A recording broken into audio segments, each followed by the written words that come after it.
Assalamualaikum warahmatullahi wabarakatuh. Di sini saya akan membahas dua gaya belajar. Tahukah kamu setiap orang memiliki gaya belajar yang berbeda-beda? Ada yang suka belajar sambil mendengarkan musik, ada juga yang lebih suka dengan suasana tenang. Ada yang menyukai belajar dari praktek. Ada juga yang belajar cukup lebih dari membaca buku saja. Dengan referensi yang belajar yang berbeda ini, setiap orang memiliki cara belajar yang efektif, berbeda satu sama lain. Supaya memudahkan proses belajar, kita harus tahu dulu gaya belajar apa yang sesuai dengan kita. Nah, kali ini kita akan bahas dua gaya belajar yang paling umum, yaitu gaya belajar visual dan auditori. Yang pertama, gaya belajar visual. Gaya belajar visual adalah gaya belajar yang mengandalkan penglihatan. Orang dengan gaya ini lebih mudah memahami, belajar lewat gambar, warna, diagram, atau video. Ciri-cirinya, misal suka melihat gambar dan video, sering mencatat dengan warna-warni, mudah mengingat informasi yang dilihat. Tips belajar untuk gaya visual: gunakan mind map atau peta konsep, tonton video pembelajaran, pakai spidol warna-warni untuk mencatat hal penting. Yang kedua, gaya belajar auditori. Gaya belajar auditori adalah gaya belajar yang mengandalkan pendengaran orang. Dengan gaya ini lebih paham jika belajar dengan mendengarkan suara atau penjelasan lisan. Ciri-cirinya, suka mendengarkan guru menjelaskan, lebih suka diskusi atau tanya jawab, senang belajar sambil mendengarkan musik atau audio. Tips belajar untuk gaya auditori: dengarkan podcast atau rekaman materi.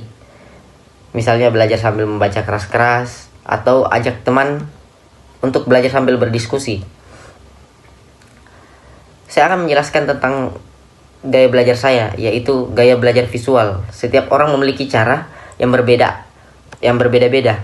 Ada yang belajar lebih cepat dengan mendengarkan, ada yang melalui gerakan, dan juga ada yang seperti saya, lebih mudah memahami pelajaran dengan melihat. Gaya belajar visual adalah gaya belajar yang mengandalkan indera penglihatan. Orang dengan gaya ini memahami informasi lebih baik melalui gambar, warna, diagram, grafik, atau video. Saya menyadari bahwa saya lebih mudah mengerti sesuatu ketika saya melihat langsung bentuknya, bukan hanya mendengarkan. Ada beberapa alasan kenapa saya merasa cocok dengan gaya belajar visual. Pertama, saya lebih mengingat informasi yang saya lihat, seperti diagram atau infografis. Kedua, saya senang mencatat dengan warna-warni atau membuat mind map, karena itu membantu saya memahami hubungan antar konsep. Yang ketiga, saya suka belajar lewat video, karena visual menampilkan membuat penjelasan jadi lebih menarik dan mudah dipahami. Dalam proses belajar, saya sering menggunakan beberapa cara, seperti menonton video pembelajaran di YouTube, membuat peta konsep atau skema, menandai catatan penting dengan stabilo warna-warni, menggunakan aplikasi seperti Canva untuk membuat presentasi menarik. Dengan cara-cara itu, saya bisa belajar lebih cepat, lebih efektif, dan tidak mudah bosan. Jadi seperti itu, kenapa saya lebih cocok dengan gaya belajar visual. Dengan mengenali gaya belajar sendiri, kita bisa memilih metode belajar yang paling sesuai dengan diri kita.